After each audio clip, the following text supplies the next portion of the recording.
안녕하십니까. 방구석 물류 제2편 진행을 맡은 비욘드엑스 김철민입니다. 대담에 앞서서 첫 번째 강의를 해주신 진짜 유통연구소의 박성희 대표님을 소개해드리겠습니다. 안녕하십니까. 커머스가이 박성희입니다. 진짜 유통연구소를 하고 있는데 여기서 이제 관련 유통이나 물류 관련 강의, 컨설팅, 코칭을 하고 있고요. 이전에는 온오프라인 여러 유통회사를 근무를 하고 물류 스타트업에도 근무를 했었습니다. 오늘 이렇게 좋은 자리에 불러주셔서 고맙습니다.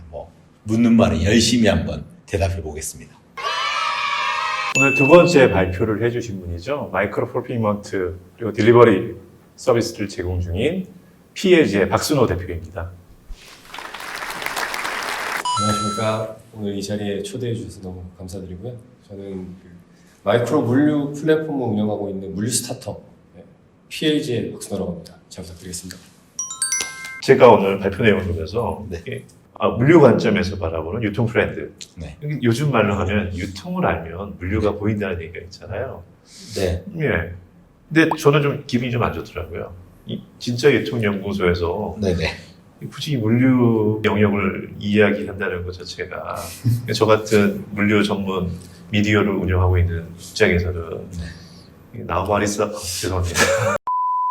예, 상도이가 아닌가 싶기도 한데 유통이 왜 물류를 이야기하게 됐는지 진짜 네네. 유통연구소를 만들게 된 이야기가 좀 궁금하네요. 유통이라고 하면 사실 너무나 광범위한 영역이고요. 사실 물류 그리고 유통의 이제 유자가 이제 같은 유자. 예전에는 소비자 관점에서 유통이라고 하면 흔히 말해서 가게, 매장, 소매점 가서 물건 사오는 여기까지가 사실은 기준이었는데 이게 이제 온라인, 모바일로 넘어가면서 내가 매장에 가지 않고도 물건을 살 수 있고 내가 안 갔으니 내가 안 간 만큼 누군가는 와야 되잖아요. 그 오는 게 이제 배송 서비스, 물류 영역이 된 거죠. 자연스럽게 고객들은 내가 상품을 사면 그 상품이 어떻게 나에게 올까를 사는 것만큼이나 오는 것 거의 1대1 비율로 중요해진 거죠.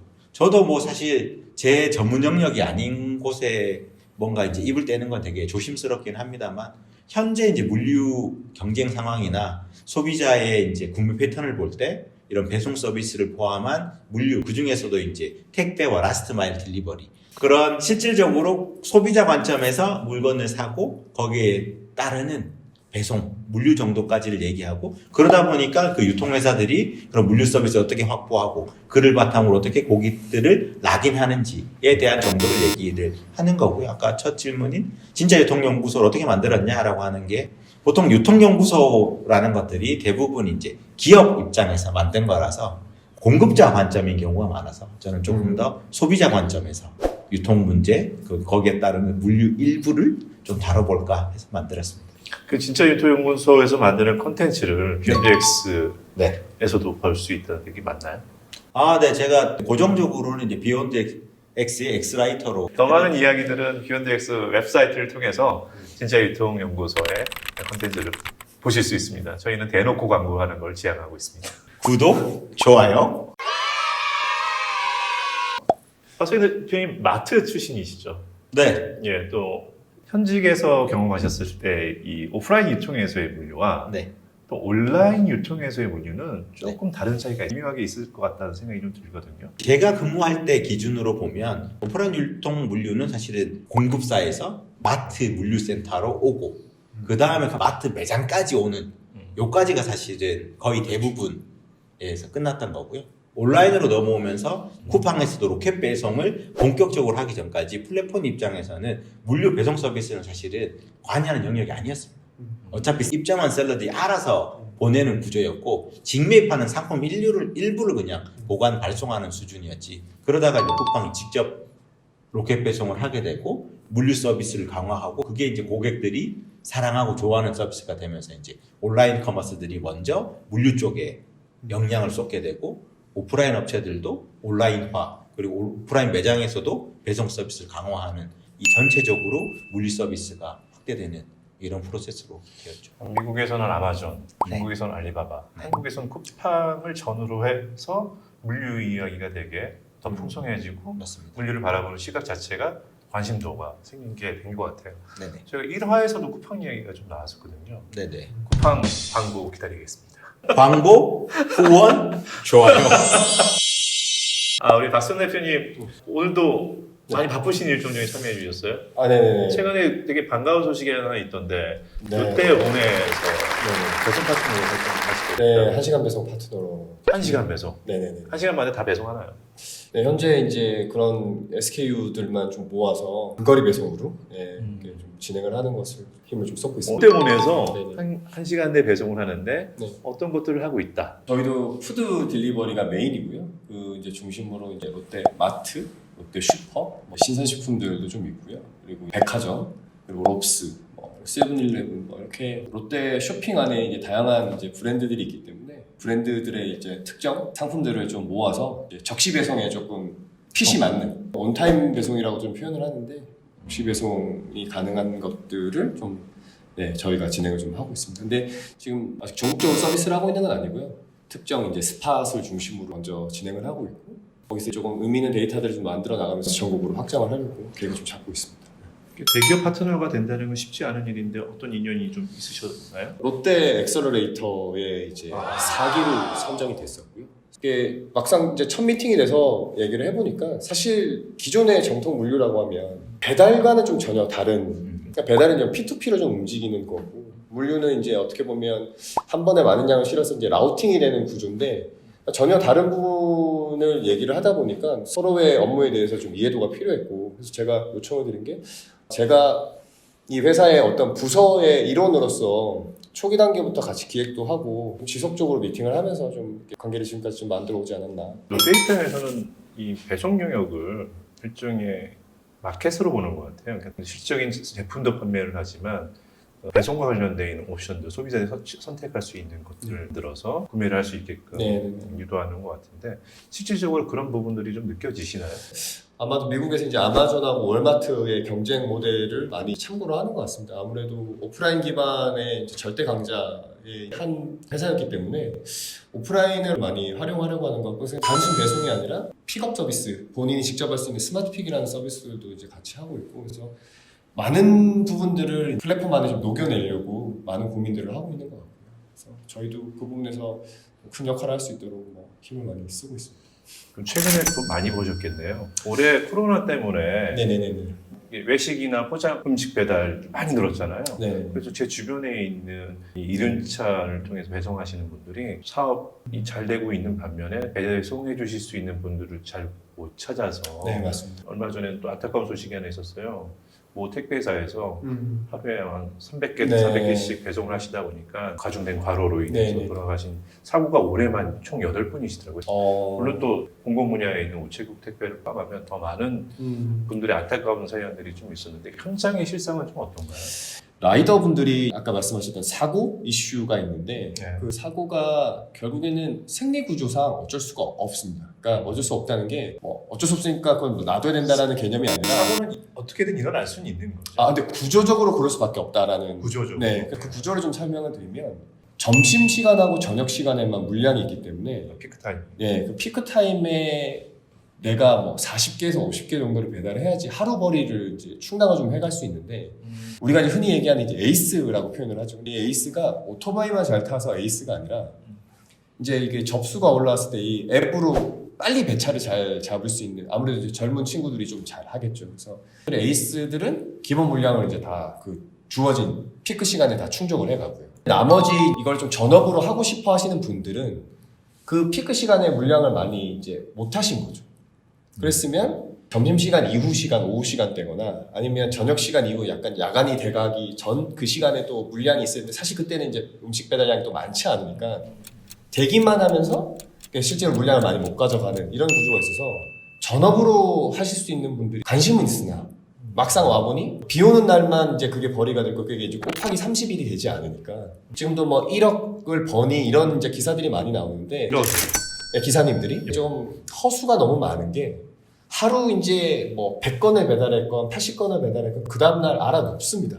전문 라이더들도. 요즘 이렇게 유튜브 채널이라든가 미디어에서 보면 보도되는데 택배 기사님이 한 달에 뭐 5, 600은 뭐 기본이 이런 식의 기사들도 있고 네네네. 그래서 또 이쪽 서비스로 전향하시려고 하시는 분들도 계시는데 네네. 거시는 분도 물론 계신데 마치 이제 절대 다수의 얘기인 것처럼 지금 포장이 되고 있는 게 좀 문제인 거고. 전체 한 10분 중에 아마 몇 분 정도가 글쎄 뭐 그거를 수치화까지 저도 해보지는 않았는데 뭐 저희가 흔히 얘기하는 그 에이스 분들이 전체 규모 대비 한 10% 20% 내외이기 때문에 얼마 그렇게 많지는 않습니다. 대표님 네. 그러니까 제가 궁금했던 건 음식 배달이라든가 이 즉시 배송해주는 서비스 영역에 대부분이 운송수단이 이륜차이잖아요.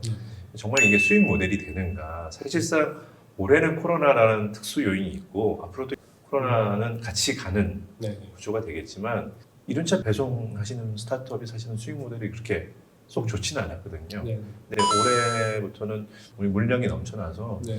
수익은 뭐 좋은 반면에 인력 구조는 되게 부족한 상황이고 네. 해서 이쪽 시장으로 거리를 해보실까 직업을 가져보실까 하시는 분들도 계시고 네. 최근에는 이 젊은 친구들이 이쪽 시장에 관심 많이 갖더라고요. 그래서 이 친구들이 진입하기 전에 시장에 대한 구조라든가 수익의 구조 이런 걸 이해를 했으면 좋겠다는 취지에서 드린 질문이거든요. 네. 그래서 라이더로 참여하고 싶어 하시는 분들이 많다는 건 저도 뭐 인지를 하고 있고 안전 문제라든지 아니면 이제 그 시장을 한 번도 겪어보지 못했기 때문에 그냥 막연한 두려움, 참여를 좀 망설이는 분들이 계신데 저는 이렇게 주장을 합니다. 우리가 창업을 하는 거를 비유를 보면 요식업을 되게 많이 하잖아요. 그러니까 그리고 주문도 공공 배달앱부터 배달의 민족 쿠팡 그러니까 주문 채널들은 계속 성장을 하는데 그렇죠. 라이더 분들은 기존에 계속 하시던 분들만 이제 있는 구조라 계속 이 비대칭이 생기는 구조거든요. 그래서 이쪽으로 시장에 들어오면 분명히 이제 뭐 벌이가 되는 부분이 있으나 너무 이렇게 쉽게 생각하시고 들어오시진 않으셨으면 좋겠고 뭐 안전이라든지 이쪽 시장에 대한 이해도를 기반하에 참여를 하시는 게 좀 낫지 않을까. 왜냐면 벌이가 매일매일 보장이 되는 구조가 아니기 때문에 쉽게 실망하실 수도 있고 뭐 유튜브나 이런 데 나오는 뭐 하루에 내가 얼마 벌었어 뭐 이런 것만 보고 허황된 꿈을 꾸고 또 좀 오시기는 주의를 해주십사. 박 대표님 네네. PLG가 올해 몇 년 됐죠? 창업하신 지? 6년 정도 됐습니다. 대단하신 것 같아요. 근데 사업을 하시면서 좀 재미있는 에피소드 정말 이것까지 음성해봤다. 제가 배달하면서 좀 이런 걸 시키구나 라고 이제 좀 생각을 했었던 게 음식 배달과 함께 약국에 들려서 무슨 약을 좀 사서 오는 길에 쓰레기 종량제 봉투를 같이 사서 이제 3가지의 주문을 한 거죠. 근데 약국이 걸어서 뭐 몇십 미터밖에 되지 않습니다. 음식을 사서 가는 게 약국에 들렸는데 이제 그게 이제 임신 테스트기 그 약사분하고 대면하기가 좀 대면하기가. 애매한 것들을 이제 좀 아하. 주문하기도 하고요. 생각보다 이게 가깝다고 안 시키고 이런 구조가 아니구나. 저희가 봤을 때는 이런 것도 배달이 될 정도로 과거에 아주 전통적인 오프라인 영역에 강세를 둘 수밖에 없었던 거. 예를 들자면 휴대폰 개통, 배달 품목 중에 앞으로 이 배송 상품화 될 수 있는 것들이 어디까지 어떻게 진화가 될지 전 되게 궁금하거든요. 배송 배달 서비스의 한계점은 사실은 없지 않나. 이런 게 나올 거다라고 예측하는 것보다 그냥 누가 하면 하는 거고 고객이 요구하면 예전에는 이 배달 서비스가 말 그대로 서비스였단 말이죠. 그냥 중국집에 짜장면 주문하면 그냥 배달은 무료였던 건데 지금은 아까 뭐 그런 종량제 봉투 하냐 약 하나 같은 것도 다 비용을 지불하는 구조가 돼 있기 때문에 뭐 대표적으로 뭐 샌디 같은 스타트업에서는 다른 데서 안 해주면 저희가 해드릴게요 뭐 이런 컨셉으로 얘기하고 있기 때문에 2륜차 서비스, 뭐 4륜차 서비스, 뭐 P2P, 뭐 B2B 배송 이렇게 구분하지 않고 우리가 이런 서비스를 고객한테 제공하고 싶은데 거기에 물류를 제공해 줄 수 있냐라고 하면 같이 설계해서 제공해 주는 뭐 이런 형태. 충분히 비용만 지불하겠다는 의사만 있으면 굳이 플랫폼이 아니더라도 당근마켓에 요즘 뭐가 올라오냐? 우리 집에 와서 바퀴벌레 잡아주세요. 2,000원. 그렇기 때문에 이 물류 서비스들도 그런 게 1개, 2개 올라오고 이 자유도가 늘어난다고 표현을 하고 싶은데요. 뭔가 이런 게 새로 생길 거지 라고 예측하기보다는 어떤 서비스도 다 가능하고 상품으로 보면 굳이 하나로 꼽자면 가구 쪽이 조금 배송 서비스가 강화되지 않을까. 이제는 가구도 다음 날 심한 경우 당일 배송 가능한 영역으로 들어오지 않을까. 비슷한 맥락에서 지금까지는 이제 물건, 상품을 이제 배송을 좀 했었는데 사람이 배송되는 이제 그런 익숙해지지 않을까. 뭐 특수한 지역들, 뭐 좀 번화가 중심으로만 좀 활성화돼 있지 대중들에게 아직 맞춰져 있지는 않은 서비스라서 그런 부분에 대한 거부 반응도 많이 좀 없어질 것 같고, 명품 같은 이런 것들도 이제 불특정 다수의 라이더들이 아니라 조금 이제 전문화돼 있는 소비자층이 달라지면 뭐 지금 배송하시는 문화와는 좀 다른 서비스 수준을 보여야 될 것 같다는 생각이 드는데 네네. 그런 변화도 가능할까요? 당장에 이게 뭐 활성화되지는 않을 것 같고요. 보험 문제도 마찬가지고 사실 라이더 보험이 너무 비싸기 때문에 또 고가의 물건을 하게 되면 유상 운송에 대한 또 보험의 이슈도 있고 이래서 아직 개선돼야 되고 보완돼야 될 부분 되게 많지만 또 지금 코로나 때문에 저희가 생각했던 것보다 훨씬 더 빠르게 시장이 바뀌어 나가고 있기 때문에 그렇게 먼 얘기는 또 아닐 것 같다는 생각이 듭니다. 박성희 대표님은 전통적인 유통시장이라든가 온라인 유통까지 다 섭렵을 하셨고 또 박순호 대표님은 푸드 관련된 프랜차이즈 요식업계 경험도 있으셨을 것 같아요. 그래서 이 방송을 보는 학생분들이 미래에 대한 뭐 취업이라든가 혹은 또 창업을 고민하시는 분들도 있겠는데 그분들에게 도움이 될 만한 이야기를 좀 전달해주는 시간이었으면 좋겠는데요. 박순호 대표님? 저는 사실 2015년에 결혼과 창업을 이제 같이 갑자기 했습니다. 네, 그래서 영상 편지 네. 띄우시는 건가요? 여보 창업에 대해서 이제 다들 좀 걱정도 많이 하는데 사실 국내에서는 이제 창업을 장려하기 위해서 다양한 제도들이 있습니다. 네. 근데 이제 제가 하나 좀 부탁드리고 싶은 건 저는 그동안 제가 모아놨던 돈을 조금 결혼하는 그 친구한테 허락을 받아서 결혼 작업. 예, 이제 좀 투입을 해서 죄송합니다. 아무튼 그래서 이제 하다 보니까 좀 절실함 그리고 이런 것들이 좀 있었는데요. 최근에 아무래도 지원 사업들이 이제 너무 많다 보니까 자기 돈을 들이지 않고도 뭐 지원을 받아서 창업하다 보니까 이제 우리 젊은 친구들이 너무 돈에 대한 무서움도 좀 모르고 소중함도 모르는 경향들이 좀 있더라고요. 그래서 꼭 하시더라도 내가 마련할 수 있는 단돈 100만 원, 뭐 50만 원이라도 같이 거기에 이제 17번 보태서 이렇게 하다 보면 조금 더 창업에 대해서 좀 절실함도 가질 수 있고 폐업률도 많이 좀 줄지 않을까. 네. 좀 그럼에도 불구하고 정말 창업을 해야겠다는 분들이 계실 수도 있잖아요. 그런 후보들에게 딱 한 가지만 조언을 해주신다면 저는 뭐 작지만 이제 스타트업 이제 CEO로 이제 활동을 하고 있는데 제가 세상의 변화에 대해서 주장하고 전략을 짜고 고민한 것들이 실제 현실에 반영이 되는 그 희열은 그 어떤 거랑도 바꿀 수 없다고 정말 생각합니다. 창업해본 자만이 알 수 있는 예, 그래서 정말 우리 팀원들하고 같이 고민해서 진짜 이 세상에 뭔가가 아젠다 던져졌을 때 그게 진짜 세상에 혁신하는 조금의 뭐 역할이라도 하는 게 눈에 보이면 어떠한 것과도 바꿀 수 없을 정도 매력. 성공하면 직원분의 덕분이고 실패하면 오롯이 대표의 몫이 되는 거죠.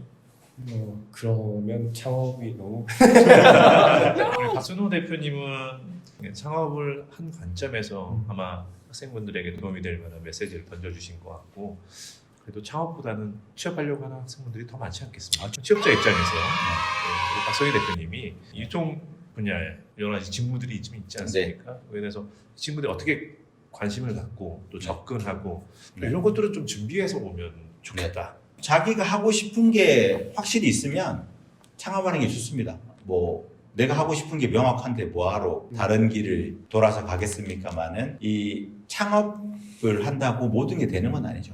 회사를 내가 만든다고 그게 끝이 아니고 내가 원하는 서비스를 하기 위해서 필요한 수많은 것들이 있는데 그거를 돈 받으면서 배울 수 있는 게 취업입니다. 회사에 취업을 해서 거기서 경험을 쌓고 실제로 이 조직이 어떻게 구성되고 돌아가는지 알 수 있는. 그래서 이제 물류 관련해서 얘기를 들으면 물류 전문 기업도 있지만 유통사에서도 지금 물류 조직을 계속 키우고 물류가 사실은 핵심 영역으로 들어와 있기 때문에 유통사의 물류 담당 파트에 입사하시는 것도 아주 좋은 방법이고요. 그리고 대표님은 스타트업 창업자 관점에서 뭔가 세상에 없던 서비스를 만들어내면 대단한 희열이라고 얘기하셨는데 기존 기업에서도 내가 아이디어를 내서 새로운 서비스를 만들어서 제공할 수 있습니다. 반드시 창업을 통해서 새로운 걸 얻을 수 있는 건 아니고요. 뭐 조직이라고 다 꼰대만 있고 그렇지는 않습니다. 뭐 스타트업이라고 꼰대 없겠습니까? 어차피 꼰대는 20살 때부터 꼰대였어요. 꼰대가 늙어서 그냥 늙은 꼰대가 되는 거지 나이가 들면서 꼰대가 돼가는 건 아닙니다. 각기 다른 산업군에 있는 회사들도 물류 조직은 다 존재하기 때문에 그쪽에서 경력을 쌓는 것도 또 나름 의미 있고 이후에 창업을 고민하시더라도 저는 일단 취업을 통해서 경험을 쌓고 내가 실제로 조직에 맞는 사람인지 내 아이디어를 실현해낼 의지와 비용이 준비되었는지를 따져보시는 게 좋지 않을까 생각합니다. 오늘 방구석 물류 2화. 네. 우리 박성희 진짜 유통연구소 대표님과 또 마이크로 물류를 서비스를 제공하고 있는 물류 스타트업 PLG 박순호 대표님과 함께했습니다. 정말 바쁘신데 촬영에 협조해 주셔서 너무 감사합니다. 군산대학교와 비욘드엑스가 함께하는 코로나 극복 프로젝트 온라인 콘텐츠 2화 영상은 여기까지 마치도록 하겠습니다. 고맙습니다.